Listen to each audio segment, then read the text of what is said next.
Hey everybody, it's Gail, and this is Errata-Hate episode 20. Got through another 10, that's really exciting.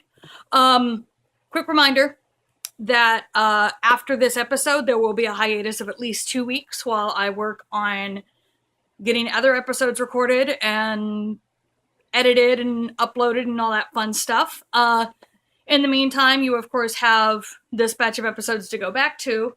And also the Patreon will continue to exist, although no money will be taken out while I'm not actually giving you videos, because that's not how that works. So, excuse me. Allergy season. So, for episode 20, I'm very excited, because, we're making shorts. Shorts! So we're making shorts for 2 reasons. 1, because shorts. And 2, because it is currently mid-May, and it is a Friday, and I found out yesterday it's supposed to be 93 on Tuesday. And if you're not in the Pacific Northwest, let me explain something. There's no air conditioning. Well, there's minimal air conditioning. Movie theaters have air conditioning. Restaurants might have air conditioning. We do not have air conditioning. I don't know anyone with more than a window unit. It's gonna suck. So, to prepare, I'm going to make shorts! And you're going to make them with me, I hope. So first of all, I am going to be using Taki Cotton Classic. I have some in hot pink, and I have black. So I'm actually going to use the black for the body of the shorts, because I have more black than pink. And then use the pink on, as like a pop of color on the edges. But I want to walk you through sort of the basic construction of these. So these are waist down. And this is a ribbed edging that does not require any elastic. It will make them a bit loose. So like as tight as you have them, you'll get about, they'll probably fall about 1/4 inch to 1/2 inch on you after you wash them. So if you don't want that, you can work elastic into the waistband. I did that in the pencil skirt episode in episode 12. So you can go back and review how to do that. It's pretty simple. And if you did make a pencil skirt or watch the pencil skirt episode, the first chunk of this will be really familiar, because we're going to make the waist, and then we're going to do increases to get over the hips and the top part of your butt. And then I will do the, we'll just call it the inseam, because I don't want to, just there's very few good words for it. So there's an inseam here that runs front to back down the middle of what will be the half-completed shorts, and then the legs are worked in the round. And they will have, I will show you where you can put increases and decreases so they stay nice and neat looking, but you can definitely fit them to the shape of your own body. And I like my shorts fairly short, because I am short, but, you know, they're totally adjustable. I'm sure you can totally get them to fit exactly where you want them. So I'm going to go and make my starting chain, which is just wrapping it around my waist until it seems like it's going to be comfortable, and do the first few rows, and I will come and show you that and how it fits when I get back. Hey everybody, I am back, and my waistband is finished. It is just a stripe of fabric right now. I always do my waistbands in rows, because I have a real bad habit of twisting rounds early on. And so what I'll do to start my rows is just join the 2 ends and then just start stitching in the round, because now I can tell which side is which. So a couple of things. First of all, I said before, and I just want to warn you again, that if you've watched the pencil skirt how-to, this will have a lot of repetition, but the reason that I'm redoing all of this with these sort of same steps in is because, you know, you never know when someone's going to find a video or what's going to interest them into making. And so you'll see we're going to talk about increases, we're going to talk about shaping, and it's all going to be very similar to that. But, you know, maybe this is the first video of mine that you're watching, and I'd rather you be able to, you know, watch this video and get the project done rather than have to hop to a different video to see how we did everything. So that being said, I have my waistband, and I'm going to work these shorts in half double crochet. I do double crochet on a lot of skirts because I generally wear slips with them. So the holes you can get between stitches aren't a big deal, but with shorts, I I don't wear slips, obviously. So half double gives me a little breathability, but doesn't mean I'm flashing my underwear to everybody. And when I did the pencil skirt, and there's gonna be lots of references to that, I started my increases immediately off of the waistband, but I won't be doing that here because this is a smaller yarn with a smaller hook. This is a DK weight yarn. The skirt was done in worsted. This is an F hook. I was working on an H hook before. And so this isn't as large as the other waistband I made. And so I want to have a few rounds even before I start working on my increases. And I'm going to show you what the increases look like. So these little T's, that is the symbol for half double crochet.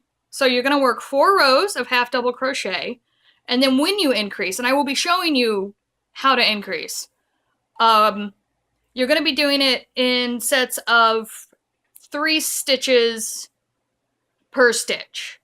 So it'll be 3 half double crochets and 2 the single half double crochet underneath it. And then you'll work 4 more rounds. So this is working a regular round again. If you see dots like this in a chart, it just means keep doing the thing you were doing. And then up on that next row, after those 4 rows of working even, you will add another set of increases. And I apologize, I'm going between rounds and rows a lot. Just bear with me. So that's what it looks like as a chart. This is what it looks like sort of in numbers. So you're going to be working 4 of these increases per increase row. They will be spaced so that one's kind of on your butt and one's kind of on the front of your thigh, and I will show you how I do that so that you can do it for yourself. And this is just the row count of what happens. So 4 even, 1 increase, 4 even, 1 set of increases, 4 even, 1 set of increases. And after that, I personally think you should be trying on every increase, and I will be too because I haven't worked with this yarn for shorts yet. So I will be checking at every increase to make sure that I'm getting that gain that I want. But we're looking at about 1 inch between rows here, which is good for increases. It makes them gradual. It makes things more fitted. So I'm going to go take my chart and go put those first sets of increases in, those first 3 sets. And I'm going to try on, and I'll show you guys what that looks like and let you know if I'm going to be needing more increases or if I'm happy with where things are hitting at the moment. So I'll see ya. Hey everybody, Sean is behind the camera so I can show you this little bit here. These are the first set of increases I did on these shorts, and you'll notice this back one here. It's going to go right along the curve of my butt, and then the front one is going to go right down the front of my thigh. And so that's going to give me a nice little pocket of space for my legs to move. And the way I figured this out was I put on the waistband, placed it at the center of my back, held it closed so I would kind of get an idea of how tight it was, and then I just placed where I felt the increases would be the most comfortable. And now to do the other side, all I had to do was come in from the beginning of the round and just count out to the same number of stitches. So, these are stitches 25 and 50 on both sides. And, I've done these first increases, and I'm going to go continue to do the increases until I feel like I've got enough that my butt's going to fit in my shorts, and I will be back to walk you through the next step after that. Alright, I finished my increases and worked those last 4 rows even. And I only worked 3 increases, and I think I'm pretty happy with it. An easy way to do a really quick check about where you are, because I feel like it's fitting really well, and I'm kind of over the top part of my butt, so it seems like it's going to continue to fit well if I just leave it alone. And a good way to check that is honestly just to pull it down a little bit and feel like if it's feeling too tight, and it feels pretty comfortable. And I checked it in the mirror and it's not straining, and so what I'm going to do is probably work another 4 rows even, and then I'm going to start dealing with putting the inseam in, which is going to be a little awkward to explain because it's not something I want to show you on camera, but I'll do what I can. So I'll be back. Hey everybody, I am back. I have finished those extra rows that I did, just working even a little bit to get it a little bit longer. With these shorts, you want to keep adding length once you're at the right width until you're right at the part of your butt where your butt starts to, the only word I can think of is duck under. But you know what I mean, you know, your butt's round, and there comes a point where you hit the total roundness and then your butt starts to flatten out again. And so once you get to that point, it's time to put in the inseam. And you can see here the shorts so far, and what this, let me straighten it out there.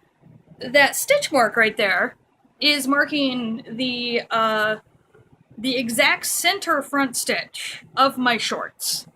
And the way you figure that out, I always just count it. I count from each side until I hit the center and I mark it. You know, if you've kept up with your stitch count, which I'm really bad about doing, I always get my numbers off, you'll be able to just, you know, do a quick bit of division, count to that stitch, mark it, and then what you're going to do from the back join, which I know is a little hard to see because it's in black, is you're going to do a chain. And what's going to happen is you're going to chain, you're going to connect it to this front middle stitch and bind off, and then that is going to be your inseam. This can be a little tricky because you actually want the inseam a little tighter than you might otherwise think you want it. But like, think about how your favorite shorts fit, or like your favorite jeans. Like, it's a snug fit. It's up there. So I am gonna do, I've got 10 on my, I've done 10 chains right now. I'm gonna do, I think I'm gonna do 35 because I've done 30 chains on larger yarn and had a good fit. So I'm gonna do 35 and I'm gonna try it on, and I'm gonna try to just get that good fit. I know it's really hard to explain, but like, you kind of want to feel like you're giving yourself a little bit of a wedgie, like, quite frankly, because the thing is, when you work the legs, which will be worked separately, it will, the weight of the legs will help pull that inseam out a little bit. So you're kind of trusting the fact that your yarn is going to help weight down, and, you know, things will be comfortable when you're done. I will not be showing you a view of just the inseam because it's awkward and weird, but I will be showing you how to do the decreases, should you choose to have them, so that you have like a fitted leg. So I'm gonna go get this chain in the right spot, and then I'm gonna mark up for decreases, and I'll show you those again in a minute. Okay, everybody, I wanted to walk you through the decrease real quick before we start on it. So increases, you've done them all, great job, and you know the pattern. So it was that one row of increases, and then working even for 4 rows, and then the new increase, and the decreases are going to work the same way. So it's going to be, you're going to do a decrease over 3 stitches, and then you're going to work even for 4 rows.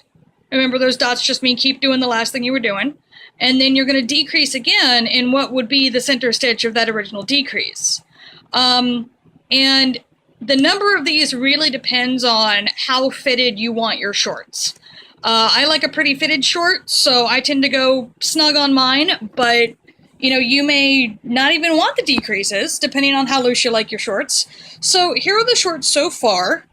Here's, I was right on the 35. 35 was about the perfect amount of chains for me. It's really a matter of like I said, you know, it's really kind of a touch and go process to get the seam the length you need.